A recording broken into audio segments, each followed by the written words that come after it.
Hello mga kabibig! Welcome back sa ating bagong YouTube channel. Ito ang pinakamaingay na YouTuber sa balat ng YouTube.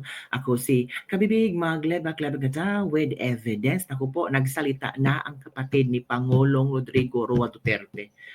Parang sumabog na siya sa galit eh. Parang hindi na niya makontrol ang kanyang emosyon na lalo't at nakikita niya ang kanyang kapatid na hindi pa rin nakakauwi sa Pilipinas mga kabibig.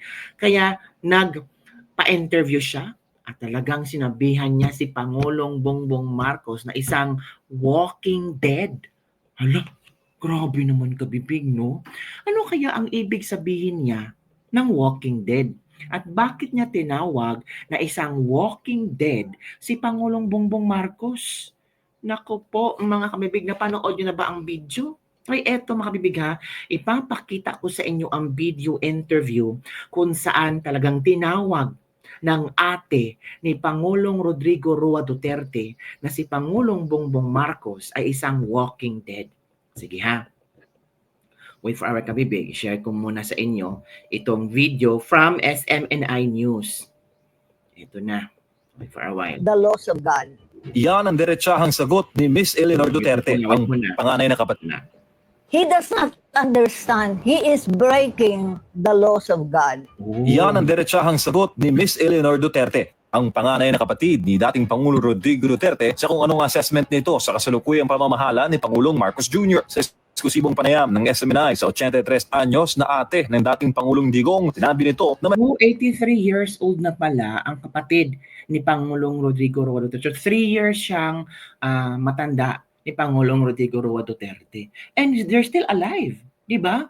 Talagang talagang strong pa rin. Tapos ang galing magsalita English. So it means matatalino ang mga Duterte. Nasa genes na nila ang matalino. Nasa genes na nila ang palaban, mga kabibig. may kalayaan ng kasalukuyang Pangulo na magdesisyon para sa ikabubuti ng Pilipino. Ngunit sa halip na ikabuti, tila nakasama pa raw ang ginawa ni Marcos Jr. sa dating Pangulo na pinakulong nito sa International Criminal Court. Hakbang raw na walang gabay mula sa itaas. One of the things that's in the scriptures, the Bible, says that what does the prophet command to gain the whole world, suffer the loss of his soul. Naintindihan ba niya magkaluluwa siya? Hala, galit na talaga. Naintindihan ba niya na may kaluluwa siya? Hala, ganun. yung atake ni ng kapatid ni Pangulong Rodrigo Roa Duterte, ganun din ang atake niya. No, same lang sa parang palaban, mga kabibig, ba astig na astig. Galit na talaga. O maintindihan din natin, kabibig, kasi kapatid siya ni Pangulong Rodrigo Roa Duterte at makikita niya ang kapatid na naghihirap doon sa ICC, na detain, tapos doon lilitisin, malayo sa pamilya. Of course, tapos alam niya na may Korte Suprema ang Pilipinas, natural, magagalit. Sino bang kapatid hindi magagalit? Di ba? I don't think so. Why? What is the reason? Because by free will, he chose darkness over God. Or Bongbong Marcos, you choose darkness over God. Nako. So kadiliman ang pinili ni Bongbong Marcos. the devil or Satan, whatever you want. Dahil tingin ng ate ni FPRD na walang gabay ng Panginoon ng Marcos Jr. government, inawag nito ang sitting president bilang walking dead.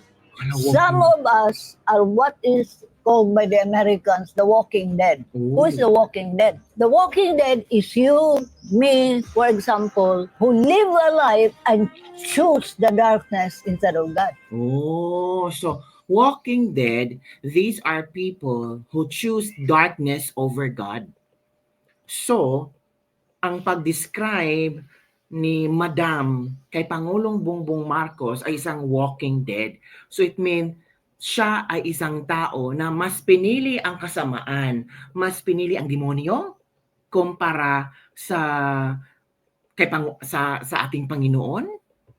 PBBM is one of them. Bakit ko nasabi yun?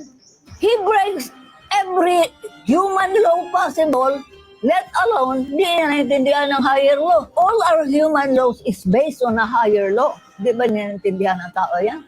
Bukod sa kanilang pamilya, iginitri ni Ms. Duterte na ramdam na mayorya ng mga Pilipino ang inhustisya sa bansa. Dagdag pa riyan ang mataas sa presyo ng bilihin, paglaganap muli ng iligal na droga at korupsyon sa gobyerno. So when a man possesses power, hindi na niya alam kung anong gawin. Instead of enjoying life, because hindi niya alam lahat yung biyaya binigay sa kanila, the family, the reputation, the wealth, the whatever, galing ba sa kanila yon? No. No. Na he doesn't understand that. Dahil sa kanyang edad, mayorya raw sa kanyang panahon ay nilalaan niya sa pag-aaral sa Biblia at pagdarasal. Tiwala naman si Ms. Duterte na hindi pa babayaan na may kapal ang kanyang kapatid sa loob ng ICC. So, yung life ni Ms. Duterte na yun is focused on God and the Bible and reading the Bible and studying the Bible.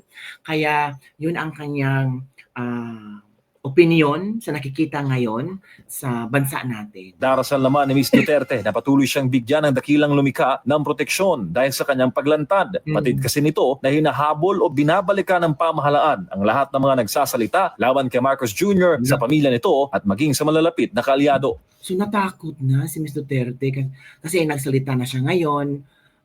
Sinabi niya si Marcos ay walking dead. So takot siya, baka balikan siya ng administrasyon, mga kabibig. Kasi nakikita niya kung salungat ka sa administrasyon ngayon ay babalikan ka. Therefore, what will happen to him, I don't know. God is the ultimate judge. Kung masabi ng mga tao, karma na yan. Karma is not a punishment na pinarusahan ka dahil ginawa mo yan. Just like human law. Karma is just the fulfillment of the law. Karma actually is, in universal law, it's called, or in the Bible, what you sow, you shall reap. Para sa Diyos at sa Pilipinas kung mahal, MJ Mondiha, SM9 News. Uy, ang galing ni Madam. In fairness, na-shock ako sa mga statement niya. Well, 83 years old, experience about life, and she studied about the Bible and all these religious things. Of course, may mga magaganda siyang ma-share sa ating lahat about life, about karma. In fairness, talagang ang talino niya, mga kabibig.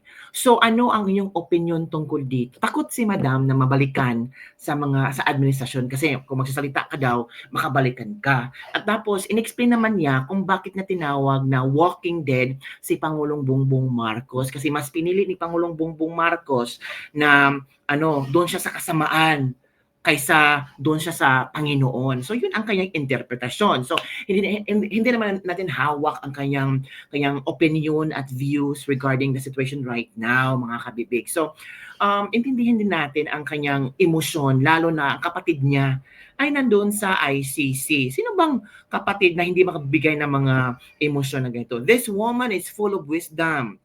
Nasa lahi yata nila na malalim ang panalita at pag-iisip, matatalino, di ba? Napansin ng mga netizen na ang talino, full of wisdom from Belgianan, from Angela Forton, nasa lahi, nasa genes ng mga Duterte na malalalim magsalita at pag-iisip at talino. Ito pa, dapat isa ito sa mga advisor, di ba? Kinulang lang siguro sila ng pananaliksik. Si Lord na po ang bahala sa kanila, hindi natutulog si Lord. May tama ka, mother, ang galing mong mag-explain. Ito pa, the Duterte family is full of wisdom. Ang tatalino. May wisdom talaga, puro wisdom talaga nakasuot dito Very eloquent ng ate ni Tatay Digong. Same kay Tatay Digong Duterte. So yun po ang ilang mga komento ng ating mga netizen after nila nakita yung snippet ng interview ng kapatid ni Pangulong Duterte at nakita nila kung gaano puno ng wisdom, the way the sister of Pangulong Duterte talk, parang gusto mong makinig sa kanya kasi ang dami niyang ibibigay sa iyo na life's learning, mga kabibig. So yun lang po, mga kabibig, ang ating Ladies Lebak-Lebak for today. Ano ang inyong opinion tinggil dito? Ano ang inyong reaction na sinabi niya na si Pangulong Bongbong Marcos ay walking dead? Kasi mas pinili niya ang kasamaan kumpara na gagawa ng mabuti sa kapwa. Yun ang kabibig. Agree ba kayo? Don't forget to like, subscribe, and share this video. Bye everyone. See you next time.